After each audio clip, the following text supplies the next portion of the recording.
আজকে হঠাৎ করে কেন জানি সকাল সকাল ঘুমটা ভেঙে গেল। ঘুমটা যখন ভেঙে গেল তখন আর না ঘুমিয়ে স্নান করে মন্দিরে গেলাম।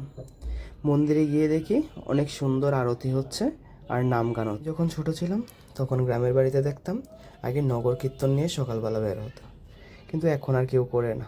এখন গ্রামের লোকই নেই, নগর কীর্তন করবে কে?